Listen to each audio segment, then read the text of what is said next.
Does it say this session is being recorded?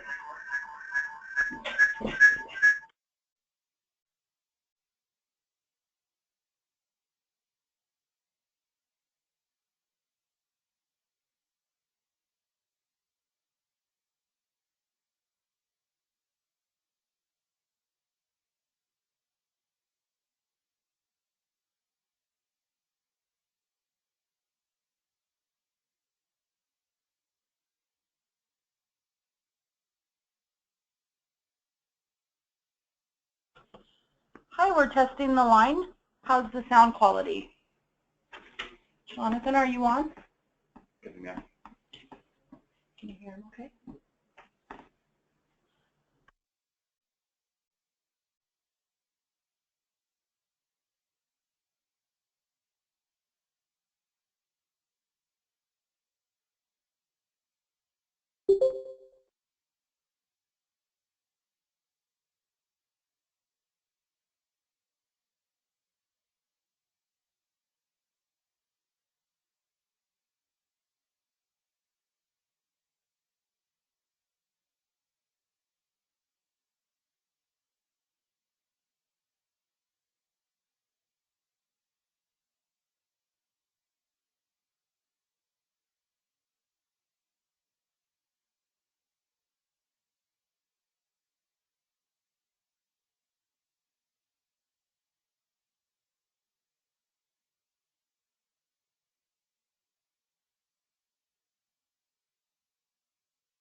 Welcome. For those that have joined early, please note you can make your presentation full screen by clicking on the box on the bottom right.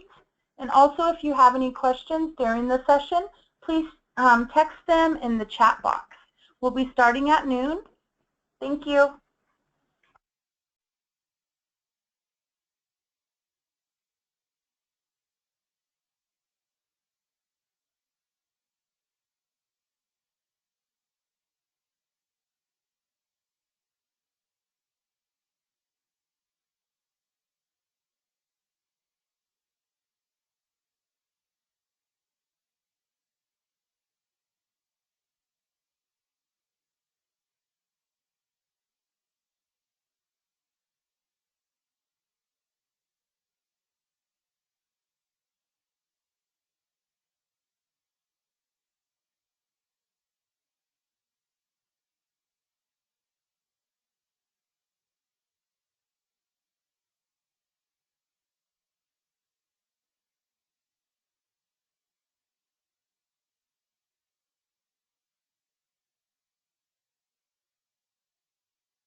Testing audio. Testing.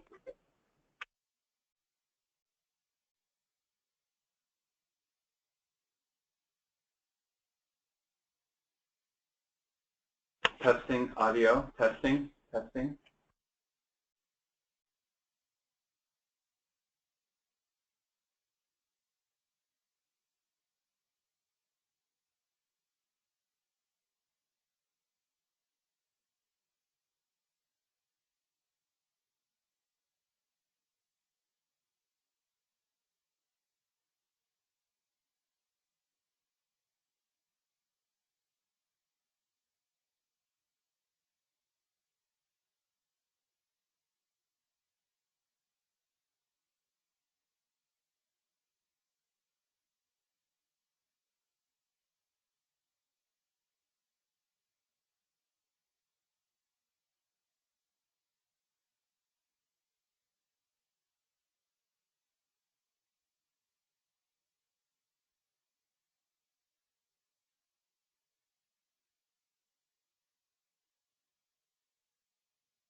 Welcome everyone. Thank you for joining us for our webinar, Grief Support for Military Children, a Guide for School Personnel.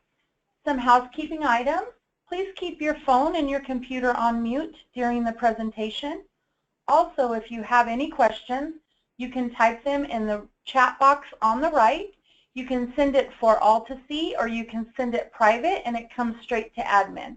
Our questions will be answered at the end of the presentation. My name is Zanita Galino. I'm the Director of Community-Based Care and Professional Education for TAPS. This webinar was funded by the American Hospice Foundation. The American Hospice Foundation closed its doors in June of 2014 after nearly 20 years of improving access to quality hospice care through public education, professional training, and advocacy on behalf of customers. AHF leaves a legacy of educating the public about hospice and heightening awareness of grief issues in the schools and workplace. They have wonderful information that remains online as part of their legacy, and you can access that by going to americanhospice.org. Intellectual contributions. For the webinar we're going to present, as well as resources we'll provide, were provided by Naomi Nairman, the former American Hospice Foundation President, Bonnie Carroll, TAPS President and Founder, Dr. Linda Davis, TAPS Executive Vice President, author and children's grief expert, Linda Goldman, and Dr. Mary Keller, Military Children's Education Coalition President and CEO. The resources we have used to provide this webinar can be, we'll provide those to you free of charge while supplies last. It's Library in a Box, Grief at School, and the pamphlet that's a supplement to it specifically on grief support for military children. If you're interested in receiving these resources, please email your request to info@taps.org. We'll also share this information later on in the webinar. Our agenda today for Grief Support for Military Children, a Guide for School Personnel, we are going to cover who are military students, what are the losses that they experience, what are grief reactions, what are some of the challenges for military students.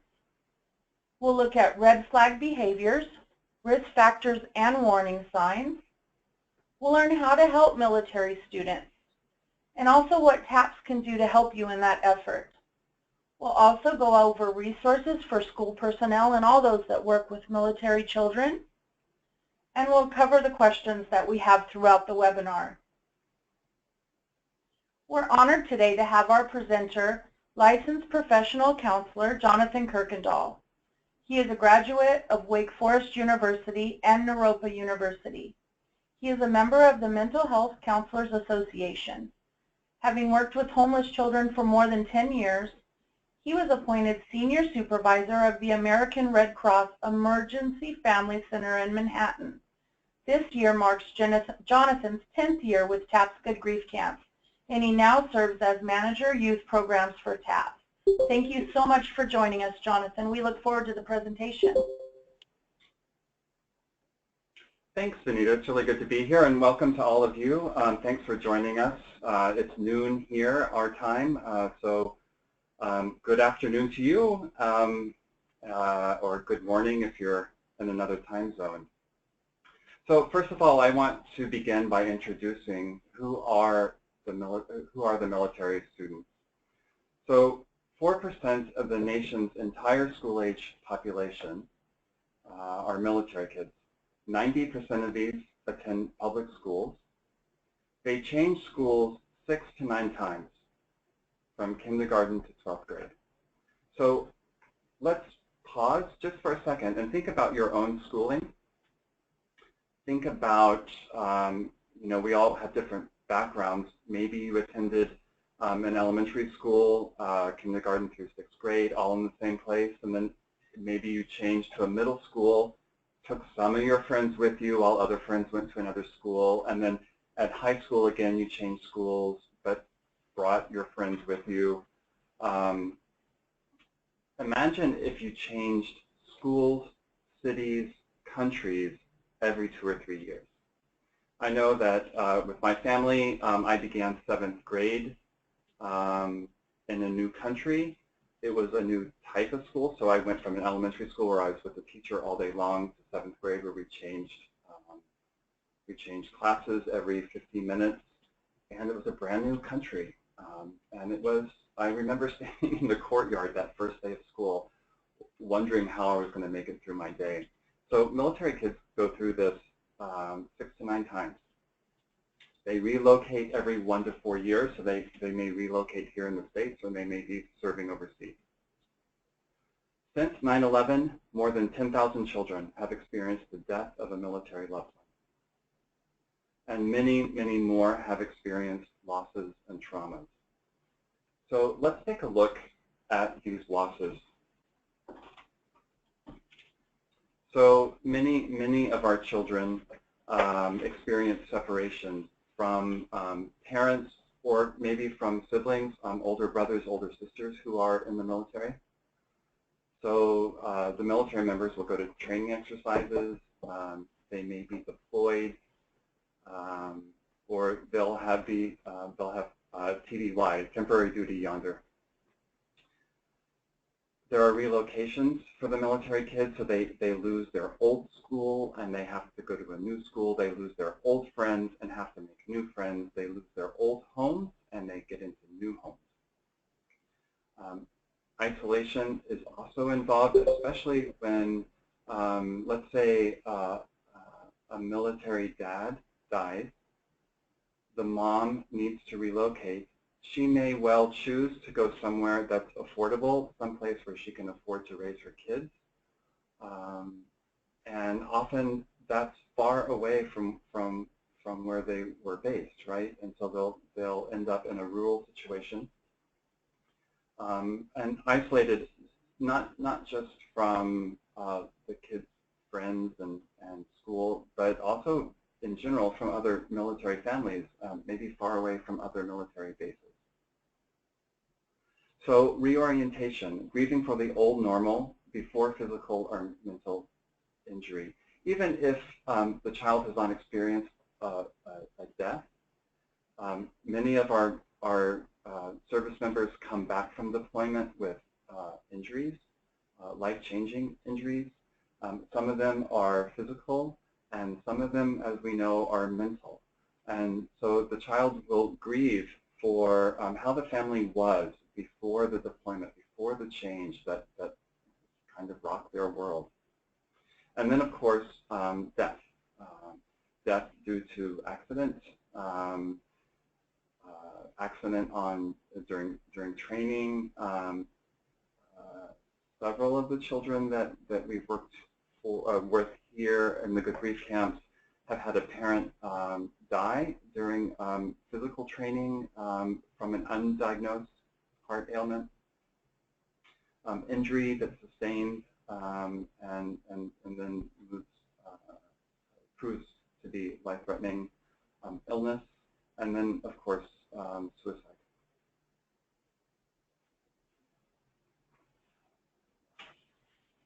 So how do we see grief showing up in our kids?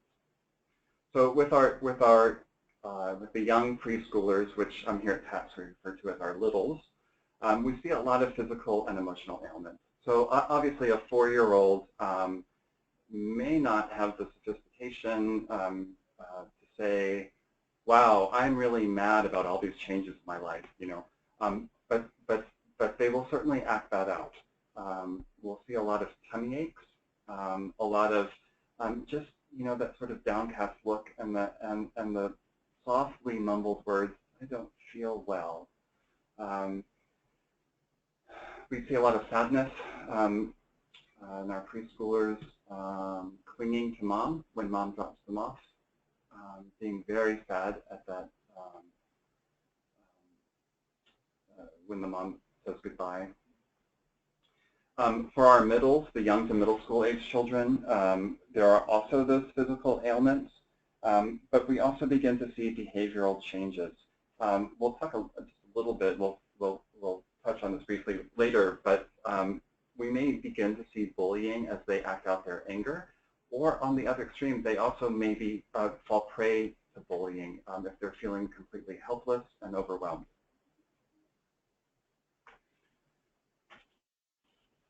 With our teenagers, we just turn the volume up on all of that.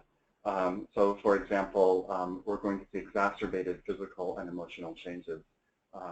Emotional responses are stronger. We may begin to see drug and alcohol use in teens, major changes in behavior, and also withdrawing socially, right? So that begins that vicious cycle of withdrawing because you're depressed, and then the isolation creates even more depression, and so you withdraw even further. So let's talk about what the challenges are for military students. One of the biggest challenges are the long absences before the death. So this is especially true if the service member has been sent off for a year or an 18-month deployment, and they're killed at the end of their deployment. The child has already felt the loss and mourn the separation. Once they get to the halfway mark, there'll be talk about the service member coming home, and then for them to die or be killed is really painful. Lack of information or conflicting reports. I think that we're all familiar with the image of the knock on the door for military families to notify them. What we may not know is that when that knock comes, there's not a lot of information that's given to the family. So, for example, the family may be notified that there was a training accident, but they won't know exactly how or where sometimes it even happened. Also, the family may be notified that the member was killed in action. Again, there won't be many more details from that. And the condition of the loved ones remains. This is actually a marker for traumatic grief with children. If the body of their loved one is somehow mutilated. Several years ago, was probably my first trip to Fort Myer, which is right on the border of Arlington National Cemetery. I was at the caisson, and I was looking at the caskets. Many of the boxes there were obviously body size, right? But in the corner, I noted smaller boxes, and I turned and asked, what are those boxes used for? And the service member who was there gently said to me, not everyone comes back in one piece. So, so that's obviously a challenge.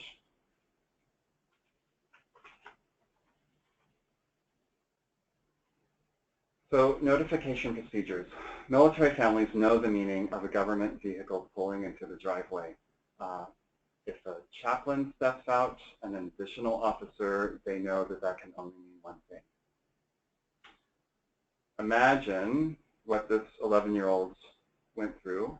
The doorbell rings. They go to the door expecting the pizza delivery man, and instead, there are 3 military personnel there. We thought when we heard the doorbell it was the pizza man. I went to the door and told my mom it wasn't. The next thing I knew, she came inside crying. We hear those stories a lot. We hear a lot of stories about the knock on the door. Here it taps. So here are some other challenges. First of all, the military funeral. So military funerals are very ritualistic, right? There's a lot of pomp and circumstance to them. They are both very sad and at the same time very, very dignified. If you're an onlooker, you can look at that and maybe appreciate the dignity, appreciate the ritual. But if you're a kid and the person they're burying is your mom, your dad, your brother, or your sister, that ritual can be really off-putting, especially if it's not something that you're necessarily used to. The other thing that could happen is that there could be a 21-gun salute. That can be frightening to kids. Suddenly hearing the discharge from the guns. Media attention and limited privacy. So we definitely heard a lot about this. I would say in the sort of mid-2000s, when the war in Afghanistan, the war in Iraq were just starting. A lot of reservists went. I have a colleague whose father was a reservist, and when he was killed, I believe that he was the first or second reservist from that state to have died, and the media descended on the family.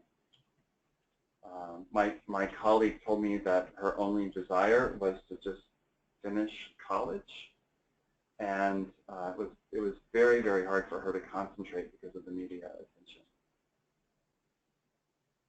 Another challenge is after the death of the active duty service member, the family will be asked to leave the base. So they'll have to move from the life that they knew, and in some ways, they don't have that living connection to the military community. So I'm a civilian. I come from a military family, and I'm very aware that in some ways I walk two worlds, right? As I work here at PAPS and I work with these families and these kids, I'm beginning really to understand the depth of military culture. So people live and breathe this, and then all of a sudden they're cut out from it, cut off from it, cut off from what they've been living and breathing, and that loss is profound. And there are probably elements of culture shock that come into play as they move into the civilian world. They move away from the base. But this isolation from the military community is huge. And it's something that we here at PAPS really work to create a connection back to the military community for the sake of the kids. Also, civilian reactions to military death. So in the best of circumstances, we all know that we don't always know what to say when we find out that someone's father or brother or mother or sister have died, right? Even when coworkers are diagnosed with cancer or some illness, we're always a little uncomfortable around that. I think that is actually doubly true when a civilian is faced with a military death. We don't always know exactly what to say. It feels uncomfortable. And I want to point out the quote at the bottom of this page. And what if it's politically charged as well? It's hard enough losing someone, as Mom said, but losing them to a situation as politically charged as this, I wonder how long this is going to be in my children's faces. So the service member may not have just, they don't just die, right? If they died in conflict, and if that conflict has political implications, then everyone has an opinion about that, right? And so it's not just about the death of a parent, it suddenly becomes a sort of national issue. That's tough. It's tough when you're 11 years old. It's tough when you're 18. It's tough if you're the widowed spouse. Also, the tension between pride and grief. So I heard this really sort of heartbreaking story of a boy who went to his daddy's funeral. His mom and dad had divorced, and he had been somewhat estranged from his father. But nonetheless, he was very, very sad when he went to the funeral. And at the end of the funeral, he was presented the ceremonial flag. And then people came by and shook his hand, and everyone said, "Your dad was a hero. Your dad was a hero." Now, this boy later looked at his mom and he said, "I know my dad was a hero, but I feel really sad." So he was trying to live up to what everyone was saying, but he just missed his daddy, and he was really sad about that. So we have this struggle with our kids, the tension between pride and grief.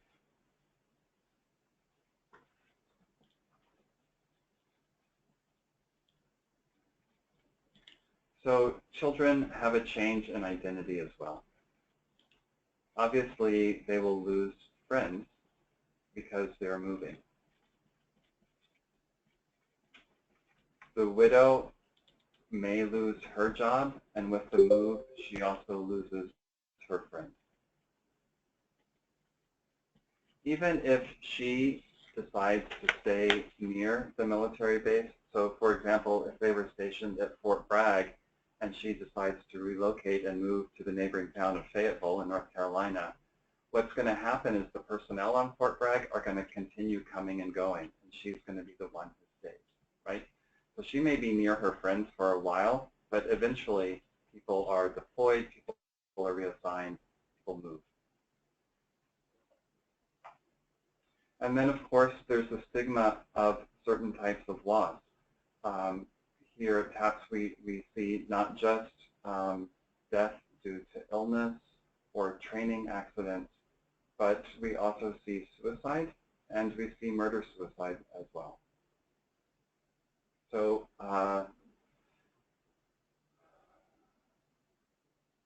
just for a moment, imagine what that might be like. What that might be like on Mother's Day or Father's Day. What that might be like when there's a parent night at the school and your friends are bringing their moms and dads. It's heavy, and we don't. It's hard to talk about, right? We don't live in a culture that welcomes that kind of conversation.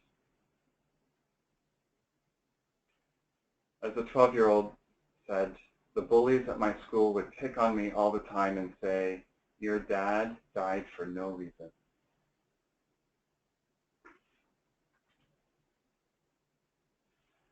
So I want to talk about some of the risk factors now, which put military kids at risk for, we could say, a more complicated grief reaction. So obviously, pre-existing mental health problems. So the family may have, there may be addiction in the family. There may be divorce before death. There are certainly many different family constellations that we see working with families here at TAPS.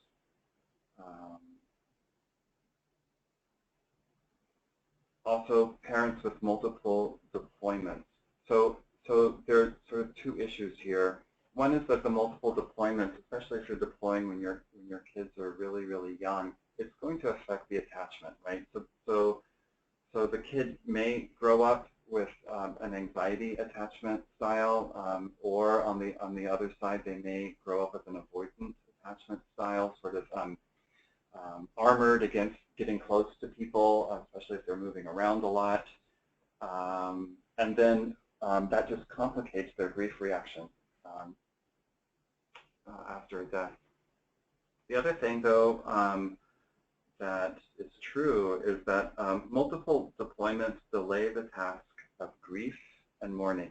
And what I mean by that is that if you're used to your mom or dad going away for several months at a time, when you get the news that they have died, it's kind of going to be like they're on a deployment. And then what happens a year later when everybody else returns from the deployment except for your loved one? That's when it can really hit hard. So we sometimes see kids who have actually kind of, people are like, wow, they're doing extraordinarily well. But then their friends' dads return, and then it gets really hard for them when they begin to realize that daddy is not actually coming home. I mentioned earlier homes not being close to military communities. So when after a death, if a family moves far away from the military community, then they're literally moving away from their culture. They're in a new culture, and this can be a risk factor as well. Limited community resources. One thing that we'll see is that military families, after the death of their service member, will move back to where the grandparents are, or to where the sisters and brothers are, to be with family. Oftentimes, those are rural communities, and they do not have the same resources that were available at the base, in the towns surrounding the base, those sorts of things. Single-parent families with a parent deployed. So sometimes the kid will be placed with the grandparents, or an aunt or an uncle, and then if that service member is killed during deployment, the kid has no parents. So that also increases the risk factor. And then sort of the same thing, right? But if you have two dual military families with one or both parents deployed, that also increases your risk factor. So I love this quote on the bottom here from Linda Goldman. Grieving children need to feel that they are being heard and understood. They need caring adults to create an oasis of safety to explore these sensitive experiences. What I love about that quote is just this image of the oasis of safety. And I suppose the question is, how do we create an oasis of safety in our schools? So think about an oasis providing shade, providing food, water, being a place where we can rest and begin to let down our guard. How do we provide that for our military kids?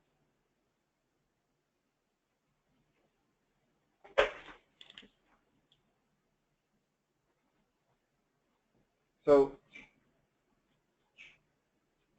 before I begin this part, I kind of want to begin to answer that question about how we create these oases of safety. And one thing I would suggest is to know who your military kids are. If we know who they are, then when we see these warning signs, we can act more quickly to bring the necessary support. So, for example, if we know who the military kid is in our class, let's say that kid has been a good student, a great student. Maybe the kid's just been an okay student, but all of a sudden we begin to notice a lack of concentration, inability to concentrate. That's a red flag. Absence of feeling. So kids may have that sort of flat affect. They may have that downcast look. They may not be participating, not laughing, not enjoying themselves as they used to, right? And then kind of the opposite of that would be the preoccupation with death, worries about health issues. And I want to point out, this can be health issues about themselves, but often we also hear them concerned about their mom's health or their grandma's health. You know, so I remember a conversation with a 6-year-old who told me, I'm doing fine, but my grandpa's heart isn't good, and I'm so afraid he's going to die. So that's a red flag behavior.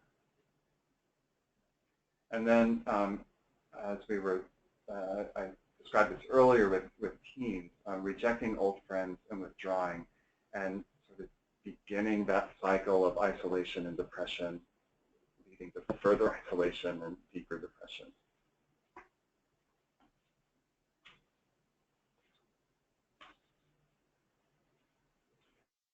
We see the fear of being alone in a lot of our kids. And then also, I don't have this down here, but there's also the wanting to be alone all the time. I mean, that's in part described by the rejecting old friends and withdrawing, but literally a kid hiding under a table, hiding close by so that they can see what's going on, but they can't be seen. Crying at unexpected times. Acting up, class clown or class bully. See a lot of this in the middle, sort of in the 7 to 10, 11-year-olds. And then experiencing head or stomach aches. Again, somaticizing the emotion that they're feeling, feeling it in their body. And I mean, in some ways, kids are more straightforward with this than we are as adults, right? We're somewhere along the way we begin in our development to cut ourselves apart from our bodies. But kids have that direct connection. So when they're feeling sad, their stomach will hurt. When they're feeling mad, their head will hurt. So be aware of red flag grief-related behaviors that signal a possible need for referral, assessment, and intervention.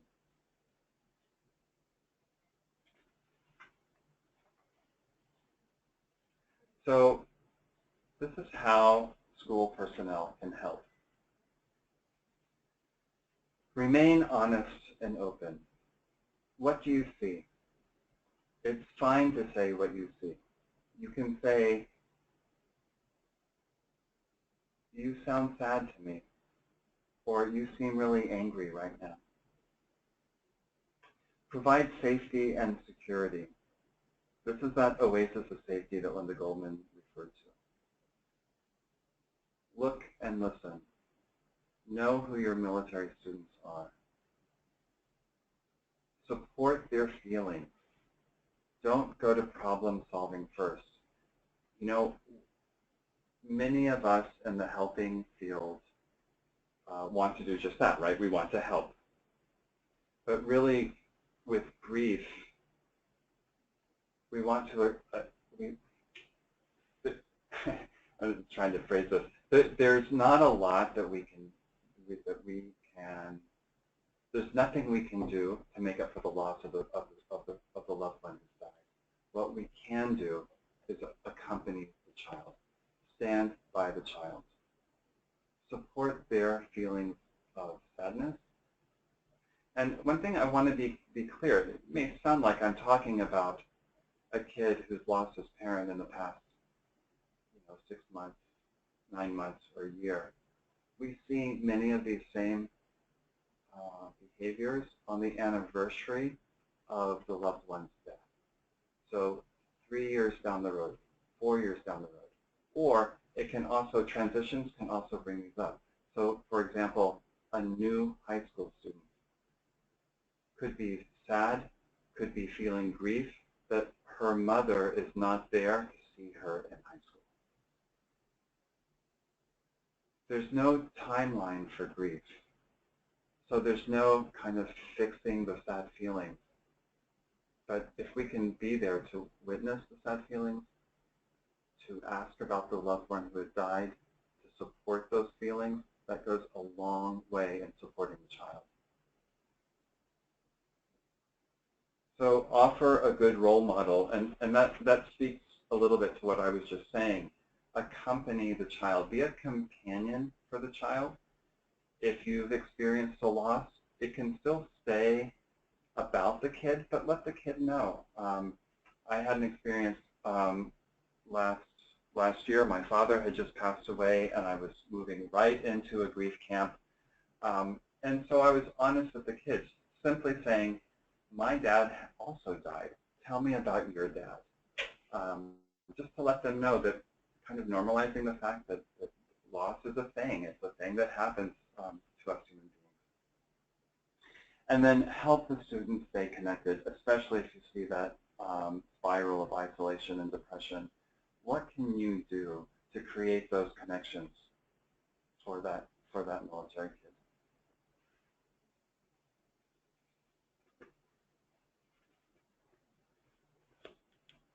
So I want to share with you some of the core services that we have here at TAPS. First, we have peer-based emotional support, providing comfort and care for all who are grieving a death from those who truly understand. So we have a huge peer support group here, peer mentors. So these peer mentors work mostly on the adult side. When a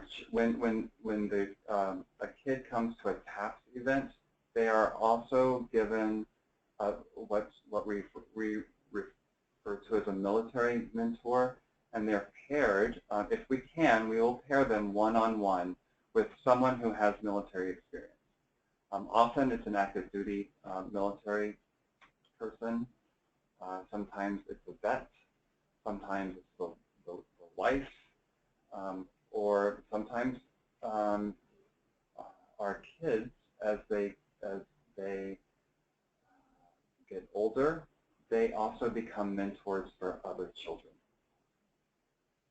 We have casework assistance, including pro bono legal assistance, emergency financial resources, information on state and federal survivor benefits. We have great education assistance, especially for our teens, military teens who are looking to go to college. We have amazing educational resources for them, and connections to private support for survivors as well. We have community-based care, which Sunita, who introduced me, runs. So including connection to unlimited free clinical grief counseling, trauma resources, and local area support groups that are individually researched by Sunita's team for each survivor. So it doesn't matter if that survivor is in Wichita or LA. Somewhere, in Biloxi, Mississippi, or in New Hampshire, we can find local resources for them.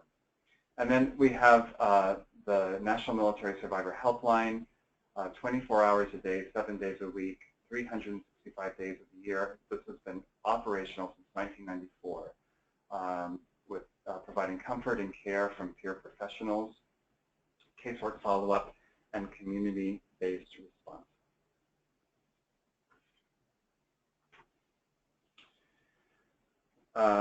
So this is sort of my favorite part right here, because this is the part that I'm deeply involved with. These are the events that we have at TAPS. We have good grief camps. These good grief camps are almost every single month of the year. They're regional. We do them in different places, Baton Rouge, Denver. Every year we try to go both to new places where we haven't been before and also places where there are a lot of survivor families. These are weekends. They start on Friday nights. They go all day Saturday and into Sunday. We do, in the summer, we have good grief campouts. So we have 4 scheduled this summer. 2 of them are family camps to involve the parents, and then 2 of them are more like summer camps for kids. Two things that aren't listed here as well. we have 2 national events where we have big good grief camps for kids. So over Memorial Day, we have the National Military Survivor Seminar here in Arlington.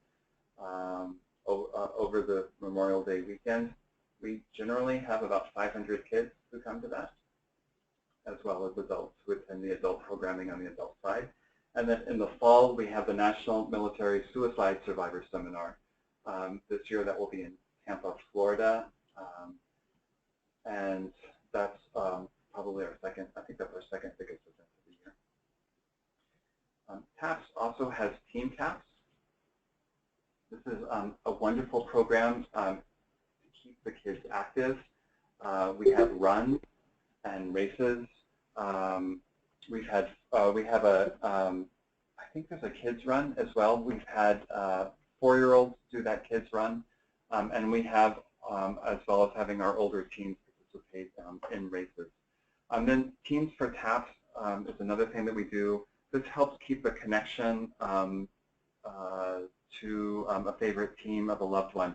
TAPS has relationships with professional sports all across the country, and those teams will they'll have a night where they highlight TAPS families.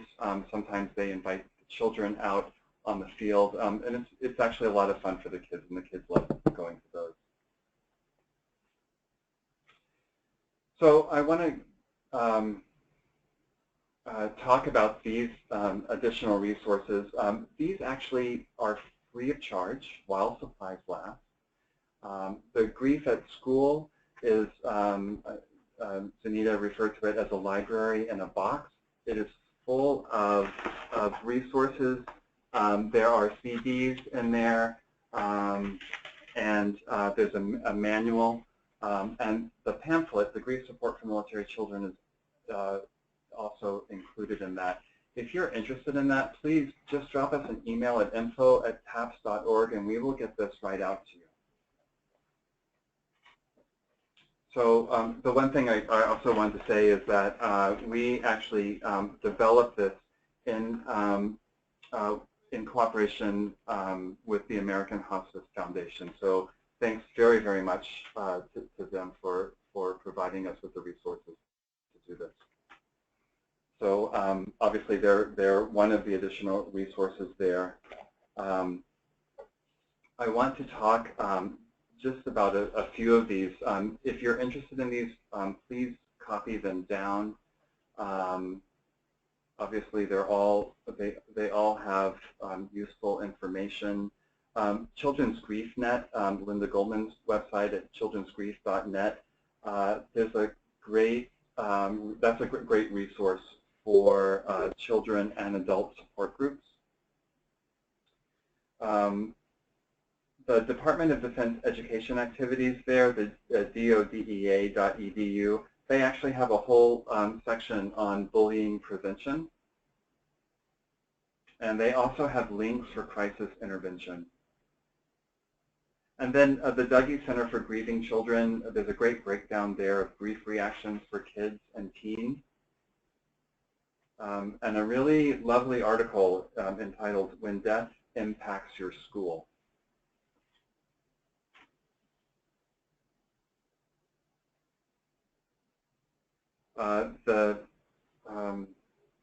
Sorry, I just get my notes here. Here we go.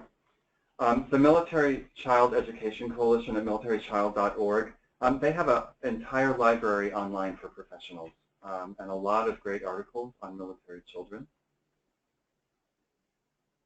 The Military One Source has articles on helping kids relocate. There's actually a great, this is a great resource for parents as well. The National Alliance for Grieving Children, they have a robust list of resources. And they also have links on their website, and they can connect you to local support. The National Center for School Crisis and Bereavement, they have video modules on their website. They're about 4 to 5 minutes long. They're broken down to different topics. One of the ones that's my favorite is What Not to say after that.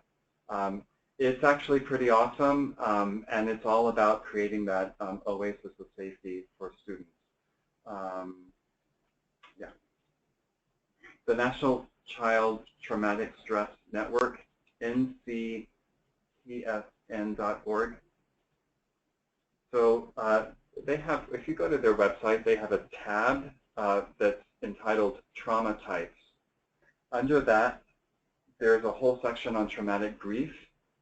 And in that section of traumatic grief, there are resources listed for educators working with military children.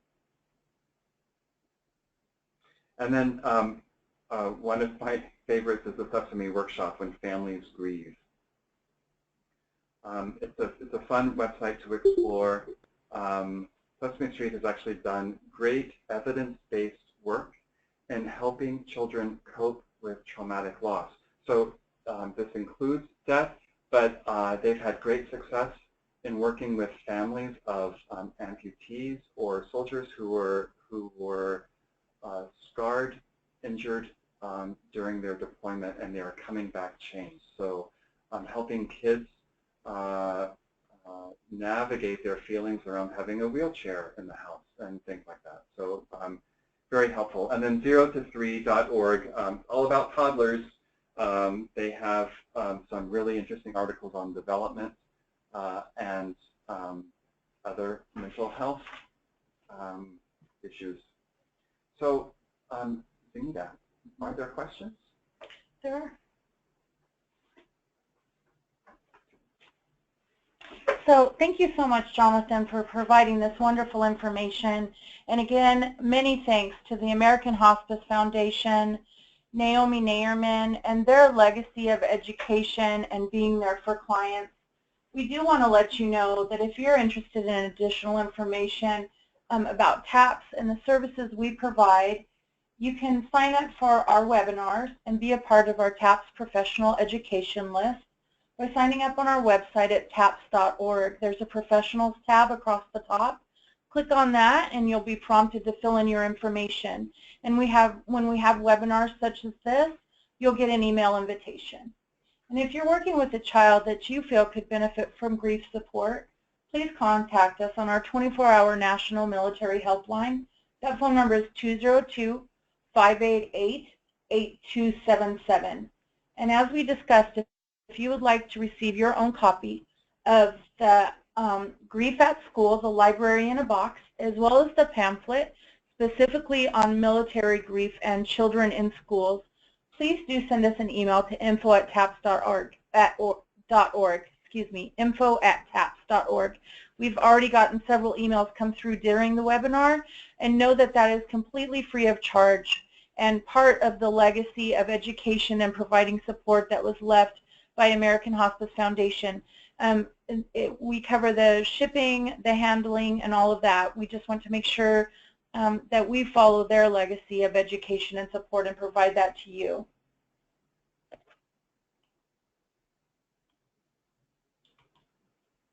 Okay, so we got some wonderful questions during the webinar.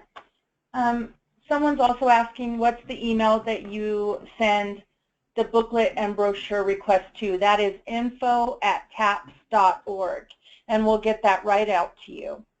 So one of the questions we received, Jonathan, is it not easier for military kids when their loved one dies, since they're used to their loved one being gone? Well, I think that's a great question. I'm also going to ask Zinita to chime in. So I think if it's okay, Zinita, we can answer these questions together. Absolutely. I think this is sort of the uniqueness of being a military kid, right? I mean, some of our kids, their parents actually don't deploy until they've lived with them, you know, the first 6, 7, 8, 9 years of their life. By then, they're used to dad being at home or mom being at home, and then the deployment comes up. So it can be very sudden. And then on the other end of the scale, you know, we also work with kids whose dads were killed before they were born. And that's an entirely different ballgame, right? So we're working there with kids who are picking up on the moms loss, and that's just another thing altogether. And I actually don't think it's any easier for a military kid to lose a parent. And to be honest with you, I will say that it's not that I wasn't surprised by that, but because I come from a military family, one thing I do know is that before deployment, you have to have an emergency plan in place. So in theory, right, you've talked about this with your spouse. You've made plans, but boy, from my experience, I can tell you that when it happens, it's a different story altogether. Tina, do you have anything to add? Those are wonderful points, and this is an excellent question. Something that, if we don't work with military children and we just see, like Jonathan was saying, in theory, we have a plan in case our loved one dies while they're on the deployment, but it does not make that grief easier for the child. And one of the points he made during the presentation that I think is important to bring up as well, again, was that because military children are used to their loved ones being gone, oftentimes they can delay the tasks of grief and mourning because they get used to being able to say, oh, they're just deployed. But when the unit returns, when their friends' caregivers return, they have to really get struck with the reality that, yes, their loved one is not coming back, that they are no longer living. So a great question, and definitely one we're glad that you asked. Did you have anything else to add on that one, Jonathan? Okay. The next one is, what types of activities do you do to help children grieve at TAPS? Oh yeah, so yay, another question. One of the things that we're moving more and more towards, one is nature-based programming. So our camps and our family camps obviously are held outside, and so we'll do activities out in nature. Another thing that when we do a good grief camp, and one of the things I really encourage our group leaders to do is that if we can't go outside, and sometimes we can't, because sometimes the event location is downtown or surrounded by highways or something. So if we can't go outside, then to bring the outside in. Nature in and of itself is healing.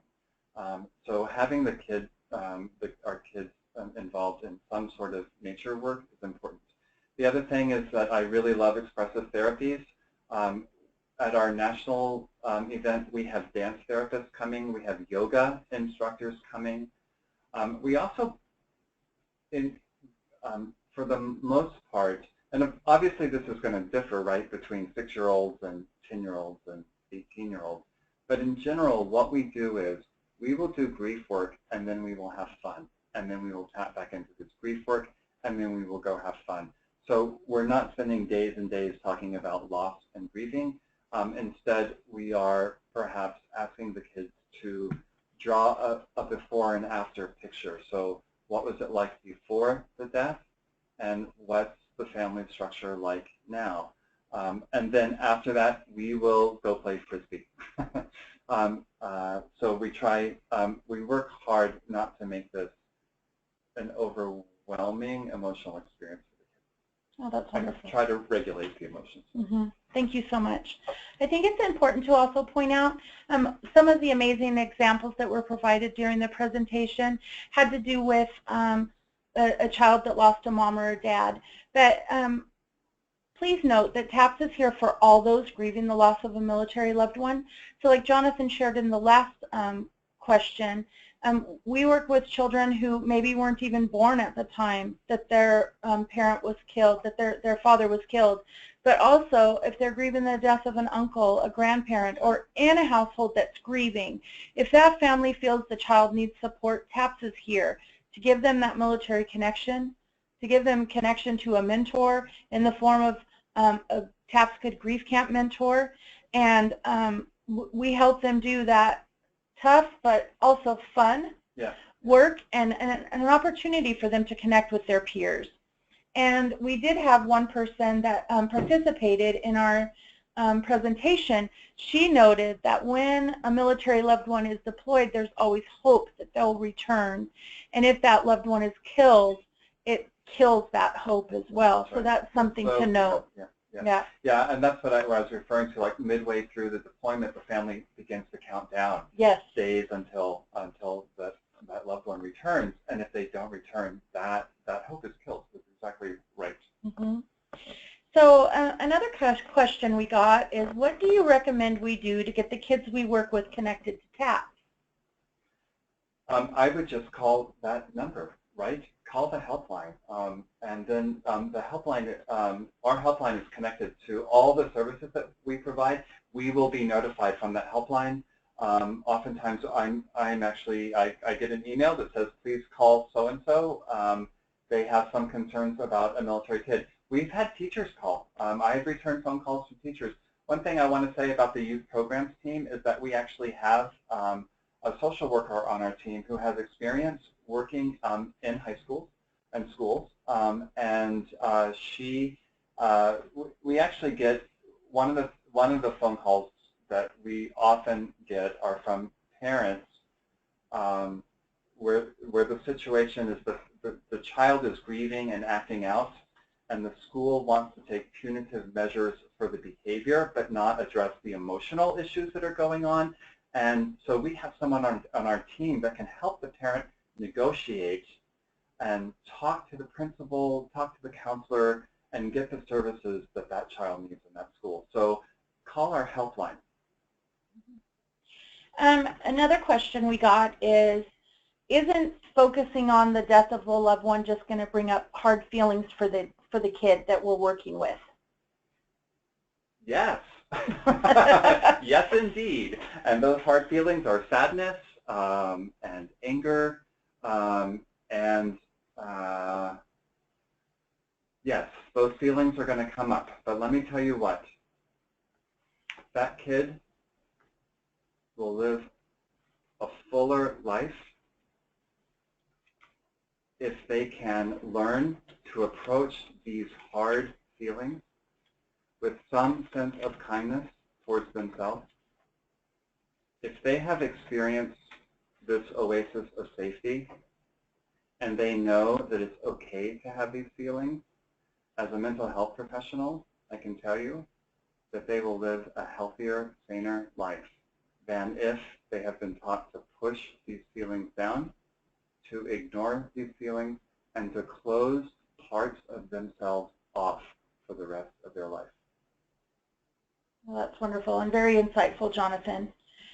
Perhaps in the time we have, you can list some of the different activities we do with children, not specific to an event like the different grief work you do, but more what types of events do we have for children, such as regional seminars and so forth.